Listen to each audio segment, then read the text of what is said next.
السلام عليكم ورحمة الله. إن الحمد لله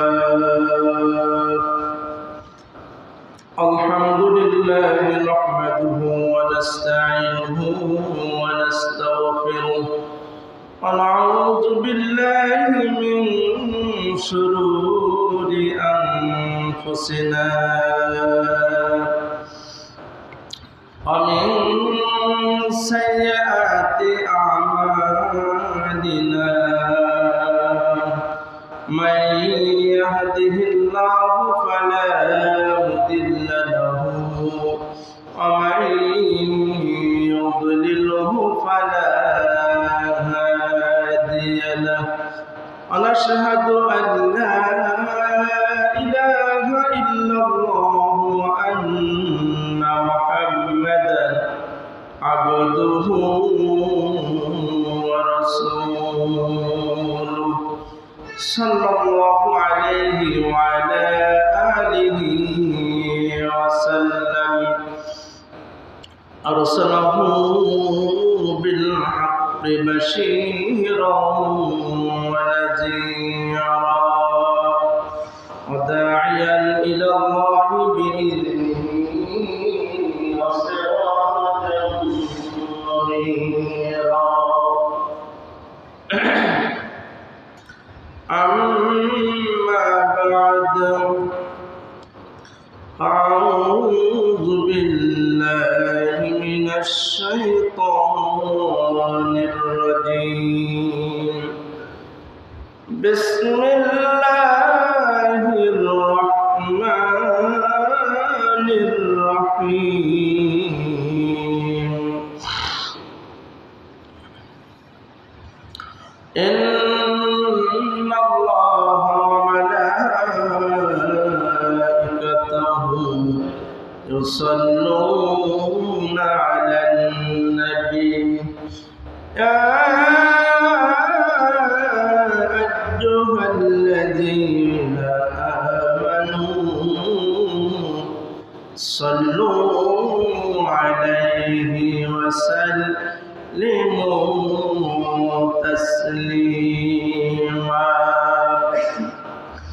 اللهم صل على محمد وعلى آل محمد كما صليت على إبراهيم وعلى آل إبراهيم إنك حميد مجيد. اللهم بارك على محمد وعلى آل محمد كما باركت على إبراهيم وعلى آل إبراهيم إنك حميد مجيد.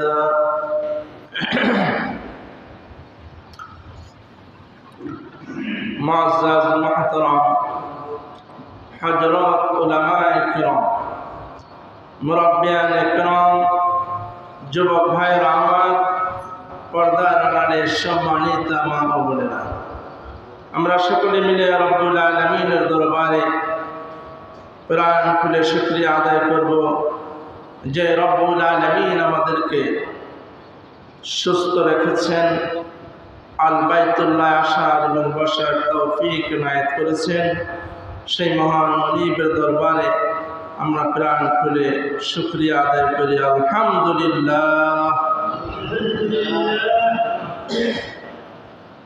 আজকে আলোচনার বিষয় হচ্ছে পিতা মাতার অধিকার।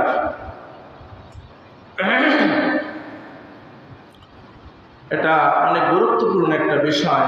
বর্তমানে পিতা মাতার প্রতি সন্তানদের যে আচার আচরণ, এটা খুবই ভয়াবহ।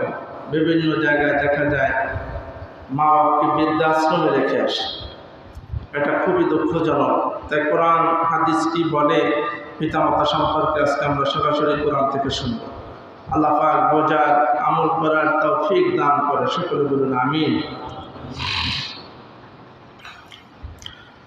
আল্লাহ পাক রব্বুল আলামিন সূরা বনী ইসরাঈলের 23 এবং 24 নং আয়াতে আল্লাহ তাআলা ইরশাদ করেছেন, وَقَضَى رَبُّكَ أَلَّا تَعْبُدُوا إِلَّا إِيَّاهُ وَبِالْوَالِدَيْنِ إِحْسَانًا إِمَّا يَبْلُغَنَّ عِندَكَ الْكِبَرَ أَحَدُهُمَا أَوْ كِلَاهُمَا فلا تقل لهما أف ولا تنهرهما وقل لهما قولا كريما واخفض لهما جناح الذل من الرحمة وقل رب ارحمهما كما ربياني صغيرا। আল্লাহ পাক রব্বুল আলামিন ইরশাদ করেন, এবং তোমার প্রতিপালক নির্দেশ দিয়েছেন যে তোমরা আল্লাহ তাআলা ছাড়া আর কারো ইবাদত করবে না, এবং পিতা মাতার প্রতি সৎ ব্যবহার করবে। পিতা মাতা উভয় বা তাদের একজন যদি তোমরা জীবদ্দশায় বার্ধক্যে উপনীত হয়, তাহলে তাদেরকে তোমরা উফ শব্দটা ব্যবহার করবে না। এবার আল্লাহ পাক রব্বুল আলামিন আরো বলেন, তাদের প্রতি তোমরা সামান্যতম বিরক্তি প্রকাশ করবে না। বাপ মা বিরুদ্ধ হয়ে গেলে অনেক সময় সন্তানরা বিরক্তি হয়, বিছনায় পড়ে আছে, কষ্ট হয়, তাই বিরক্তি প্রকাশ করে। আল্লাহ বললেন, খবরদার তোমরা পিতা মাতার প্রতি বিরক্তি প্রকাশ করবে না। শুধু তাই নয়, আল্লাহ পাক রব্বুল আলামিন আরো বলেন, তাদেরকে ধমক দিবে না এবং তাদের সাথে সম্মানজনক কথা বলবে। এবং আল্লাহ বলেন, মায়া মমতা দিয়ে তাদেরকে ভালোবাসবে এবং পিতা মাতার সাথে পিতা মাতার সামনে মাথা নত করে রাখবে। এই মাথা নত করার মানে হচ্ছে সিজদা করা নয়। আমরা একজন ওস্তাদের সামনে গেলে তখন খুব বিনয়ের সাথে ওস্তাদের সামনে কথা বলি, দেখা করি। তাই পিতা মাতা ওস্তাদের চাইতে আরো সম্মানিত ব্যক্তি, তাই তাদের সাথে খুব বিনয়ের সাথে নম্রতার সাথে কথা বলবে। সুবহানাল্লাহ। এই একই আয়াতে আল্লাহ তাআলা প্রথম অংশে বললেন, আমি আল্লাহ ছাড়া আর কারো ইবাদত করবে না। এটা তাওহীদ।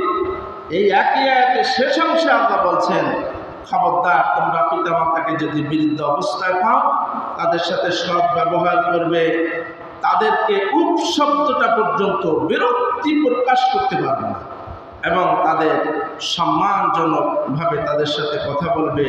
চোখ রাঙিয়ে কথা বলা যাবে, এমন কথা বলা যাবে না যে কথায় মা বাপ প্রকাশ পায়, কথাটা বুঝি ছেলে একটু রাগ করে গরম ভাষায় বলছে, এতটুকু বলা যায়ছে। সরাসরি আল্লাহ পাকের নির্দেশ। এবার আল্লাহ পাক বললেন, তোমরা পিতা মাতার সাথে মায়া মমতা দিয়ে তুমি তাদেরকে ভালোবাসবে, তারা অসুখ হলে তাদের সেবা যত্ন করবে। তুমি যে স্থানে থাকো পিতা মাতাকে তার চাইতে ভালো স্থানে রাখতে হবে। তুমি যদি পালন খাটে থাকো, মা বাপকেও পালন খাটে রাখার ব্যবস্থা করো। অনেক জায়গায় দেখা যায় মা বাপ গ্রামের বাড়িতে ভাঙ্গা ঘরে পড়ে আছে, ছেলে ঢাকা শহর আলিশান বিল্ডিং এ থাকে, এরকম আছে না? কত বড় দুঃখজনক।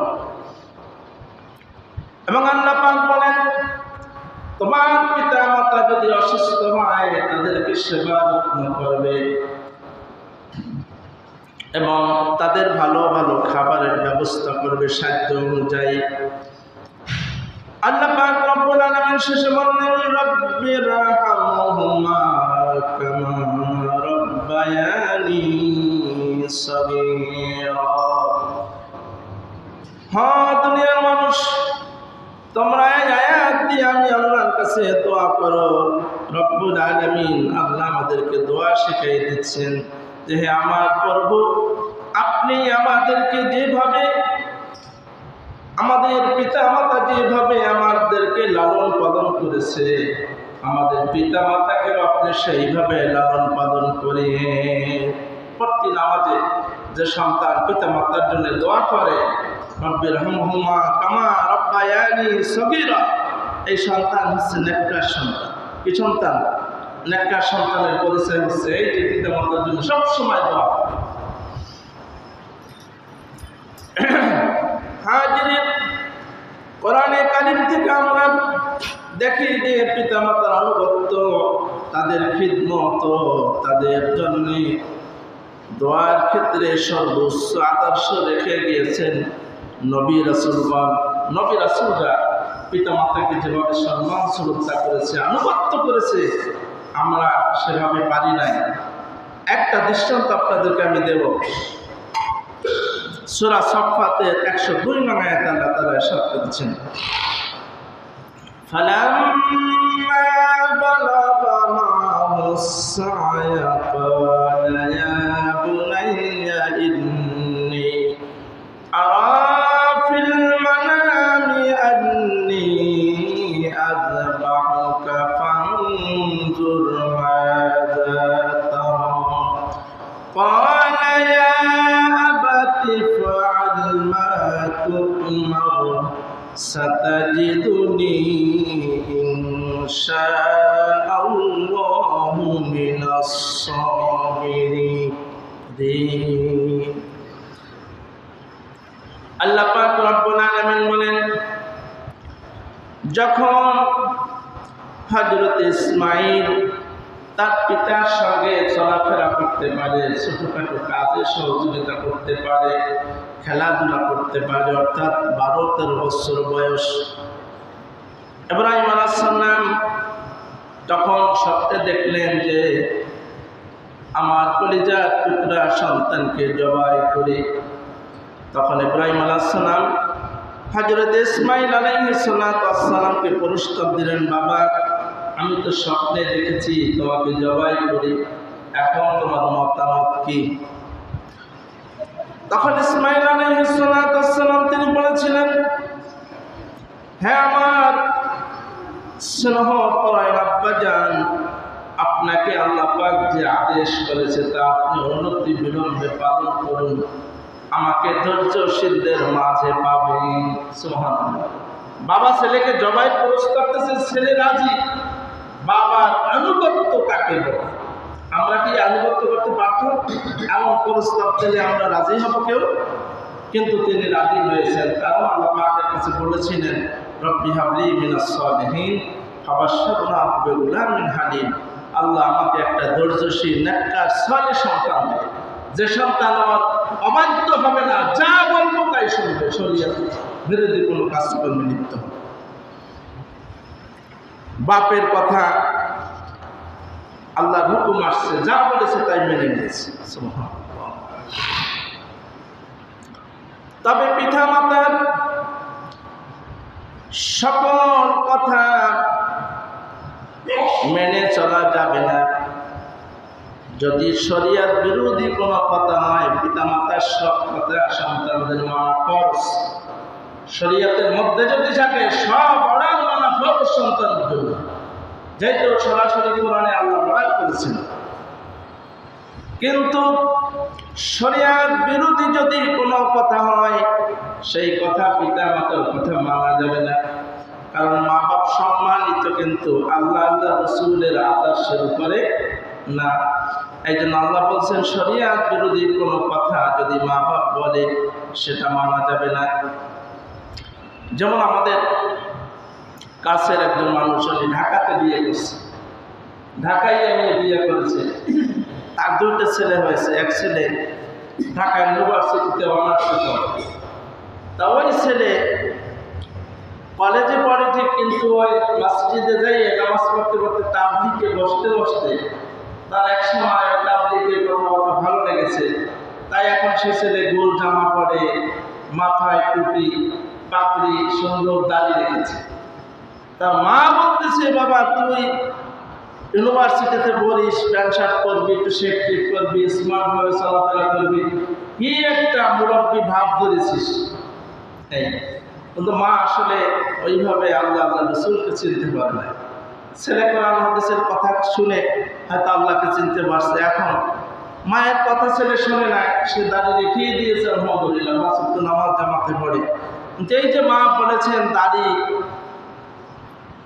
কাটলে তোমাকে আরো ভালো দেখাবে, এই কথা কি মা বাবা শোনা যাবে? এটা শোনা যাবে না। শরিয়াতের মধ্যে যদি থাকে সব কথা শোনা যাবে, কিন্তু শরিয়াত বিরোধী কোনো কথা যদি মা বাবা বলে সে কথা শোনা যাবে না, এটা মনে রাখতে হবে।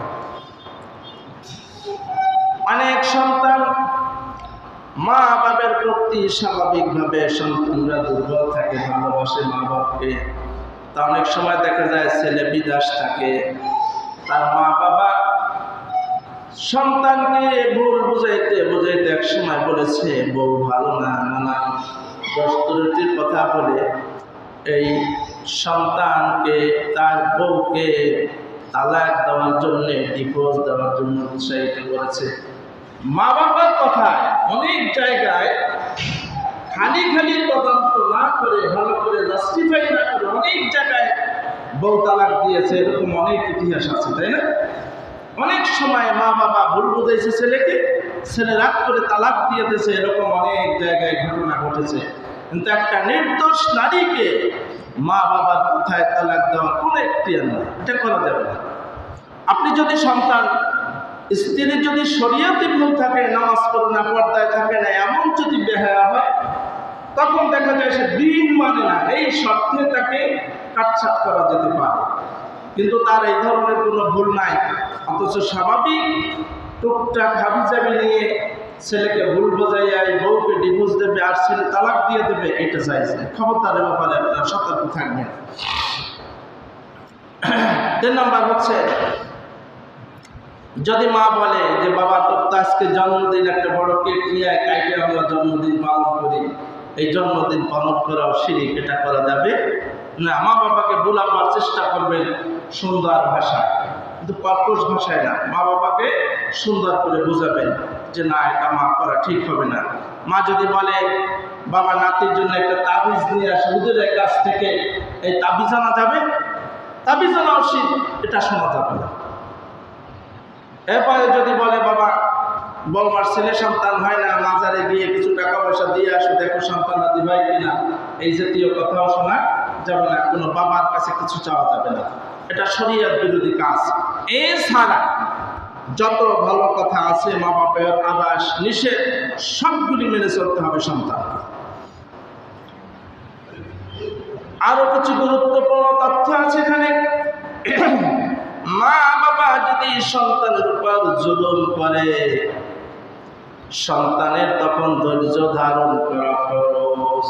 অনেক মা বাবা সন্তানের উপর জুলুম করে না। যেমন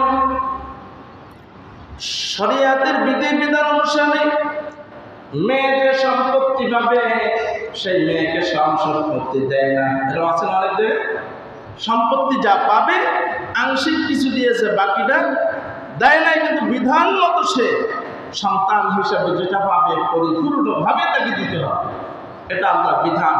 যদি এটা অভাব লঙ্ঘন করে, তারপরে দেখা যায় এক ঘরে 2-3টা ছেলে, সবাই অবস্থান সমান হয় না, তাই না? কেউ হয়তো ভাগ্য ভালো, লেখাপড়া করে অনেক বড় হয়েছে, চাকরি পাইছে।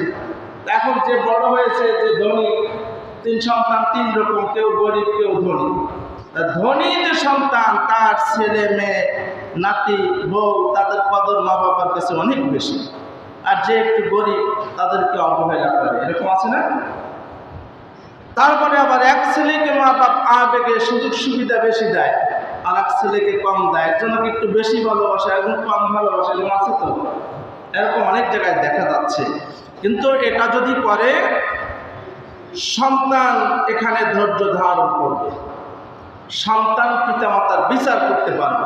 খুব ভালো করে বুঝে নেবেন, সন্তান পিতামাতার বিচার করতে পারবে না, পিতামাতার বিচার করবে তার ঊর্ধ্বস্থানে যারা আছে। তাহলে বিচার করবে কে? আল্লাহ পাক বলছেন, এটা আমার কাছে ছেড়ে দাও, আখিরাতে আমি রব্বুল আলামিন পিতামাতার এই জুলুমের বিচার আমি করব। পিতামাতাকে ছাড় দেওয়া হবে না, কিন্তু আল্লাহর আদালতে তাদের এই বেইনসাফি কাজ করেছে, ইনসাফ ভিত্তিক তাদের বিচার হবে। কিন্তু আমরা সন্তানরা রাগ করে পিতামাতাকে কষ্ট দেওয়া যাবে না। কিন্তু আমরা মনে করি এই 2 রকমই করছে, এইভাবে সুযোগ দিয়েছে বেশি, আমাকে কম দিয়েছে, আমরা কি সাথে সাথে অ্যাকশনে চলে যাই, এরকম আছে না? আমরা রাগ করে কিছু বলি, এটা বলা যাবে না। আপনি ধৈর্য ধারণ করবেন, আল্লাহ এই ধৈর্যের ফল আপনাকে উত্তম প্রতিদান দেবে। বুঝে আসছে? আমরা অনেক সময় এভাবে ভুল করি, মা বাপ হয়তো একজনকে একটু ভালো বেসেছে বেশি বা সুযোগ সুবিধা দিয়েছে, আর এক ভাই কি করেছে, রাগ করে বাড়ি থেকে বউ নিয়ে দূরে থাকে, মা বাপের 5 বছরের খোঁজ খবর নেয়, এরকম আছে না? এই ভুল যারা করে তারা মারাত্মক ধরনের ক্ষতিগ্রস্ত হবে কিয়ামতের ময়দানে। মা যদি অসন্তুষ্ট থাকে, বাবা অসন্তুষ্ট থাকে, তা আল্লাহর আদালতে তার কঠিন বিচার হবে। এবং দুনিয়াতেও মা বাবা বদদোয়া দিয়ে বসলে দুনিয়াতেও তার কঠিন বিপদ হবে, আখিরাতেও বিপদ। এই জন্য মা বাবার যদি কোনো ভুল হয়, আমরা এই ভুল ধরতে যাব না। এই ভুলের বিচার করবেন কে? আল্লাহ পাক বিচার করবেন, আর আমরা কি করব? ধৈর্য ধারণ করব। এমনও জালিম মা বাপ দেখেছি আমি অনেক জায়গায়, দেখা যাচ্ছে ছেলে বিদেশ গেছে, বড় ছেলে, সে 20 বছর ধরে টাকা পাঠাইছে মা বাবার কাছে। টাকা পাঠার পর বাবা তার থেকে বিশাল বাড়ি করেছে। ছোট ছেলে আছে, তাকে পালসার গাড়ি কিনে দিচ্ছে, দামি দামি গাড়ি, তার টাকায় বিলাসবহুল নানান রকমের সুযোগ সুবিধা সবাই গ্রহণ করেছে। এখন বাড়িতে আসার পরে ছেলে টাকা চাচ্ছে, এখন বাবা টাকা দিবে না। এমনকি এই ছেলের টাকা চায়, এই জন্য তার উপর টর্চার করে, যে ঘরটা তার টাকায় করা হয়েছে ঘরেও থাকতে দেয় না। সেই ছেলে যাই এখন নিশ্চয় হয়ে বাড়ি ভাড়া করে থাকে। এরকম বাস্তব প্রমাণ আছে। রামগঞ্জে আমার এক বন্ধু মানুষ, তিনি বলেছেন, হুজুর এই 20 বছর বিদেশ করলাম কষ্ট করে, এখন আমি বাড়িতে মা থাকতে দেয় না, এখন এই বাসা ভাড়া করে থাই রামগঞ্জ। এটা কি মারাত্মক ধরনের জুলুম না? এই জুলুমের বিচার আল্লাহ পাক করবেন।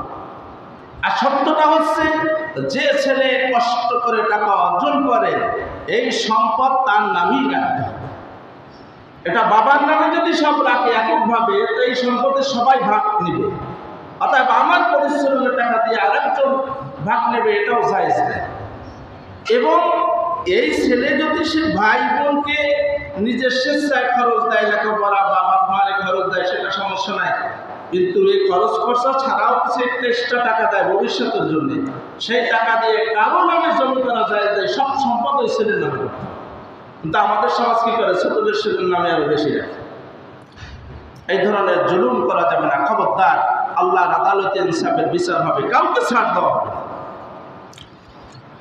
আল্লাহ পাক রব্বুল আলামিন সূরা লুকমানের 14 নং আয়াতে ইরশাদ করেছেন, ওয়াসাইনাল ইনসানা বিওয়ালিদাইহি হামালাতুহু উম্মুহু ওয়াহনান আলা ওয়াহনিন ওয়া ফিসালুহু ফি আমাইনি আনিশকুরলি ওয়া লিওয়ালিদাইক ইলাইয়াল মাসীর। আল্লাহ পাক রব্বুল আলামিন ইরশাদ করেছেন, এবং আমি মানুষকে তার পিতা মাতার প্রতি সৎ আচরণের নির্দেশ দিচ্ছি। আল্লাহ পাকের ডাইরেক্ট বলা, আল্লাহ বলছেন আমি মানুষকে তার পিতা মাতার প্রতি সৎ আচরণের, সৎ ব্যবহারের, ভালো আচরণ করার জন্য নির্দেশ দিচ্ছি। কি জন্যে? তোমরা বাপ মা বাবাকে সুন্দর আচরণ করবে। আল্লাহ ব্যাখ্যা করছেন সামনে। আল্লাহ পাক বলছেন তোমার মা কষ্টের পরে কষ্ট বরণ করে তোমাকে গর্ভধারণ করেছে। এরপর আল্লাহ পাক বলছেন 2 বছর তোমাকে তোমার মা দুধ পান করিয়েছে এবং প্রত্যেক মা ডেলিভারির কষ্ট সহ্য করেছে, ঠিক না? এটা কত কষ্টের বিষয়। কোনো কোম্পানি যখন গাড়ি বানায়, কোন পার্টসটা কোনখানে লাগবে, কোন পার্টসের গুরুত্ব কত, কোনটার কত দাম কোম্পানি জানে না। আল্লাহ পাক মানুষ সৃষ্টি করেছেন, একটা সন্তান গর্ভধারণ করা কত কষ্ট এটা আল্লাহ প্রকাশ্যে বলে দিয়েছেন, যেন দুনিয়ার সন্তানরা তার মা বাপকে চিনতে পারে। সুবহানাল্লাহ। কারণ একটা সন্তান যখন 7-8 মাস বয়স হয় তখন সেই সন্তানটা জীবিত বড় হয়ে যায়, মাঝে মাঝে পা দিয়ে ঢুসা মারে। তখন ওই মা ভাত খেতে বসেছে, পা দিয়ে ঢুসা মারে, সে পেটে ব্যথা উঠেছে, কষ্টে তিনি ভাতটা ধুয়ে যায় বিছানায় শুয়ে পড়েছেন, কষ্টে চিল্লাপাল্লা করেছেন, ছটফট করেছেন। এভাবে কষ্ট 10 মাস গর্ভধারণ করা। ছোট একটা টিউমার হইলে তাই আমরা কেউ ভাত বহন করতে পারি না, অপারেশন করতে হয় তাড়াতাড়ি, কষ্ট হয়। এত বড় একটা বাচ্চা পেটে নিয়ে 10 মাস পর্যন্ত যে ভার বহন করা, এটা মারাত্মক ধরনের কষ্ট। এরপরে আল্লাহ পাক বলছেন 2 বছর দুধ খাওয়ান। আমার 2টা সন্তান, আমি দেখেছি আমার স্ত্রীকে, বাচ্চা যখন প্রথম দুনিয়াতে আসে তখন তার 25-30 খান টয়লেট থাকে। রাতের মধ্যে 25-30 খান টয়লেটে সে পায়খানা প্রসাব করে। তার মানে 5 মিনিট 10 মিনিট পর পর পোশাক করে। আমরা পুরুষ তো ঘুমাই থাকি, খোঁজ খবর নাই, কিন্তু সে তো খালি ছোট মানুষ, একটু পানি খায়, দুধ, আবার 5 মিনিট পরে পোশাক করে। তাহলে তার যদি মা রাতে 25-30 খান টয়লেট পাল্টাইতে হয়, সে ঘুমায় কোন সময়? 10 মিনিট পর পোশাক করে, আবার বাচ্চা পোশাক করে দিয়ে কান্দা শুরু করে, ক্ষুধা লেগেছে, আবার পোশাক করে, আবার টানা চেঞ্জ করতে হয়। এভাবে টয়লেট চেঞ্জ করতে করতে সারা রাত কেটে যায়, ঘুমাইতে পারে না। এরপরে আবার যার ঘরে সহযোগিতা করার শাশুড়ি বা কোনো বন্ধু না থাকে, একা ফ্যামিলি, সে ঘরে তার স্বামীর খেদমত করতে হয়, রান্নাবাড়ি করতে হয়, তার কত কষ্ট করতে হয়। রাতে ঘুমাইতে পারে না, দিনেও রেস্ট অসুবিধা হয়। কত কষ্টে একজন মায়ের এই সময়টা কাটে। আমাদের তো এখন অনেক বড় বেটা হয়ে গেছে, মনে নেই, কিন্তু আল্লাহ পাক বলেছেন কোরআনে যে তোমার মা তোমাকে এত কষ্টে লালন পালন করেছে, খবরদার এই মাকে কষ্ট দিবে না। আল্লাহ পাক বারবার কোরআনে বলেছে, যার কথা সরাসরি আল্লাহ কোরআনে একই আয়াতে প্রথম অংশে আল্লাহর কথা বলেছেন, দ্বিতীয় অংশে মা বাবার কথা বলেছেন।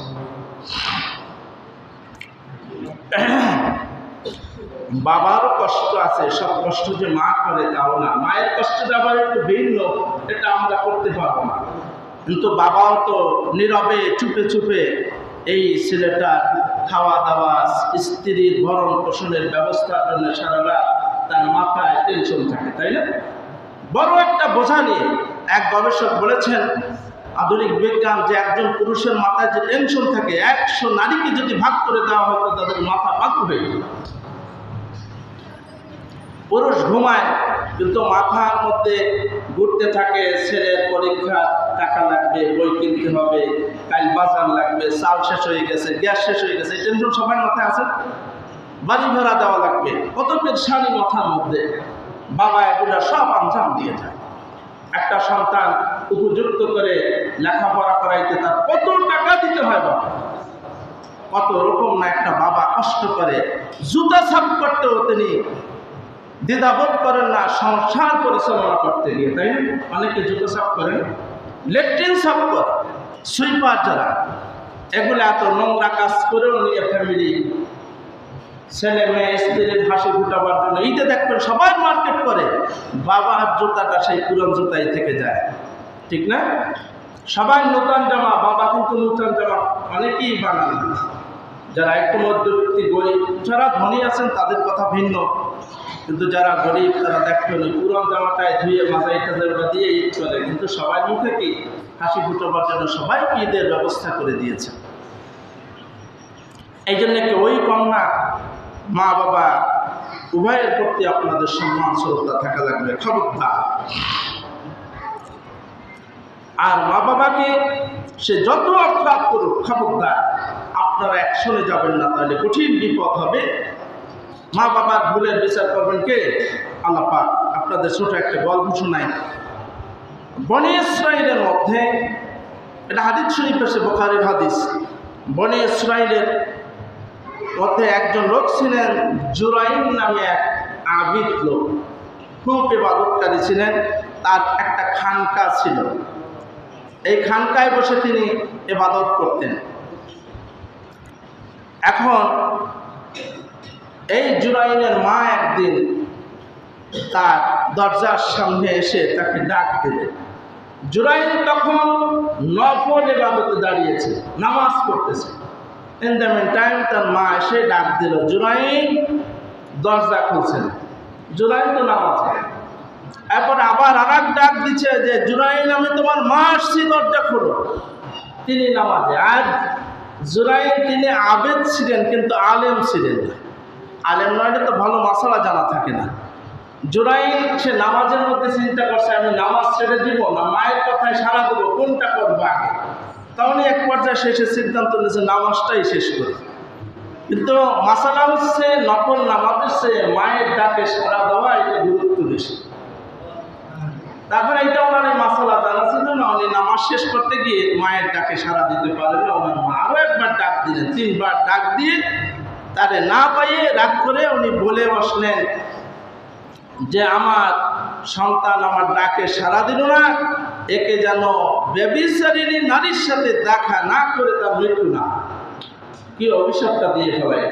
আমাদের অনেক মূর্খ মায়েরা আছে, সন্তানকে কথায় কথায় রাগ করে অভিশাপ দেয়।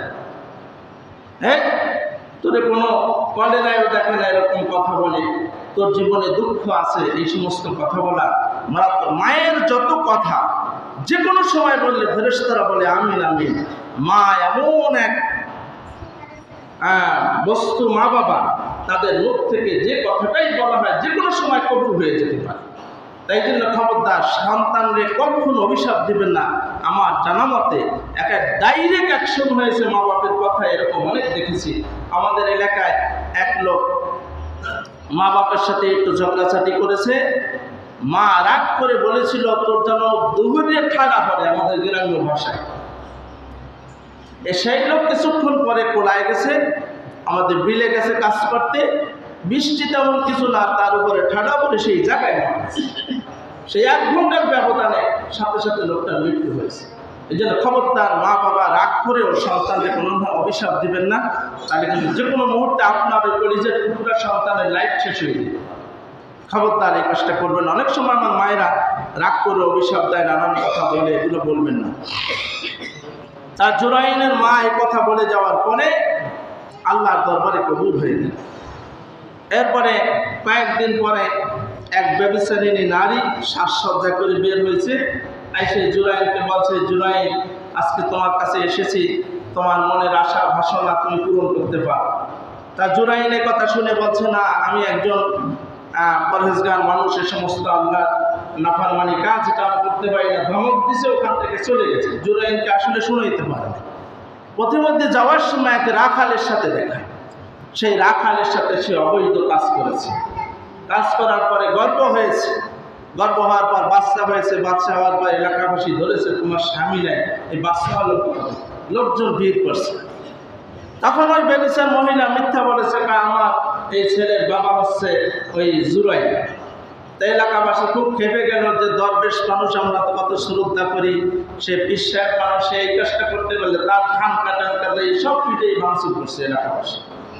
তা জুরাইন বলছে, না, আমি অপরাধ করি নাই, তোমরা আমার খানকা ভাঙছো ঠিক, কিন্তু অপরাধ আমি করি নাই। আর জুরাইন বলল, তাহলে তুমি এই ছোট বাচ্চাকে জিজ্ঞাসা করে দেখো তার বাবা। এই কথা যখন বলছে, তার ছোট বাচ্চাকে কথা বলতে পারে। বলছে, আল্লাহ চাইলে সব পারে, জিজ্ঞাসা করে দেখো না। পরে এই ছোট বাচ্চার কাছে যাই, জিজ্ঞাসা করার পর আল্লাহর পক্ষ থেকে সেই বাচ্চার জবাব খুলে গেছে। বলছে, আমার বাবা হচ্ছে অমুক রাখাল, আমার বাবা জুরাইন। তখন ওই বেডিকে সবাই মারধর করেছে, আর জুরাইনের কাছে সবাই ক্ষমা চেয়েছে। এই হাদিস দ্বারা আমরা বুঝতে পারি, ইতিহাস দ্বারা মা বাবা আসলে কি জুরাইর কোনো অর্থাৎ করছিল? তিনি নামাজে ছিলেন, হয়তো নামাজে মাও না দেখে অভিশাপ দিয়ে বলছেন। এই জন্য খবরদার, মা বাপ যদি অন্যায় ছাড়াও বদদোয়া দেয় কোনো সন্তানকে, তাও লেগে যায়। এই জন্য আমরা মা বাপের সাথে কোনো সময় বিহেভ করবো না, কোনো খারাপ আচরণ করবো না, যেটা বদদোয়ার কারণ হয়। আর মা বাপ অভিশাপ দিয়ে বসলে আর কিন্তু উপায় নেই। একাধিক হাদিস পাওয়া যায় ভাবে মা বাপ অন্যায়ভাবেও যদি কাউকে বদদোয়া দেয়, সেটা সাথে সাথে কবুল হয়ে যায়। বুখারীর একটা হাদিস রয়েছে, হাদিস নাম্বার হচ্ছে বুখারী 2য় খণ্ড 878 নং হাদিস। হাদিসটি সহিহ মুসলিমে এসেছে। নবী করিম সাল্লাল্লাহু আলাইহি ওয়াসাল্লামের কাছে এক ব্যক্তি এসে বললেন যে, ইয়া রাসূলুল্লাহ, আমি জিহাদে যাইতে চাই, জিহাদ করতে চাই বেশি সবের আশায়। তিনি বললেন, তোমার কি পিতামাতা কেউ জীবিত আছে? তিনি বললেন, জি হ্যাঁ ইয়া রাসূলুল্লাহ, আমার পিতামাতা জীবিত আছে। তিনি বললেন, তোমার পিতামাতাকে নিয়ে জিহাদ করো, তোমার জিহাদে যাইতে হবে না। ওই সময় জিহাদ করা ফরজ ছিল। তার এখন নবীজি বললেন, তোমার বাপ মার খেদমত করো, এটাই তোমার জন্য বড় জিহাদ হবে, জিহাদের সব পেয়ে যাবে। আরো অনেক গুরুত্বপূর্ণ তথ্য আছে। আগামী সপ্তাহে আমার পিতামাতা সম্পর্কে আলোচনা হবে। আসলে দেখেন, মসজিদে এখনো অর্ধেক লোক আসে নাই। কি বলবো, নামাজে একটু দেরি হয়ে গেলে তাও সমালোচনা হয়, লোকও আসে নাই, এরা কিসের জুমা পড়বে? 2 রাকাত নামাজ পড়া, শেষ টাইমে এসে সুন্নাত নাই, নামাজ নাই, কিছু নাই, 2 রাকাত জুমা পড়া, এটা কি সুন্নাত নামাজ? এটা কি জুমা হলো? জুমা তো আজকে আসবে, শুরু থেকে জুমায় 12:30 সবাই হাজির হবে, কোরআন হাদিসের কথাগুলো শুনবে, এই এক সপ্তাহে এটা আমল করবে, পরের সপ্তাহে আবার কিছু শিখবে, জানবে, এই জন্য না ক্ষতি। যাই হোক, আজকে আমি আর লম্বা করবো না। আমার তাওফিক ইল্লা বিল্লাহ। যাদের শুনবো শুনবো।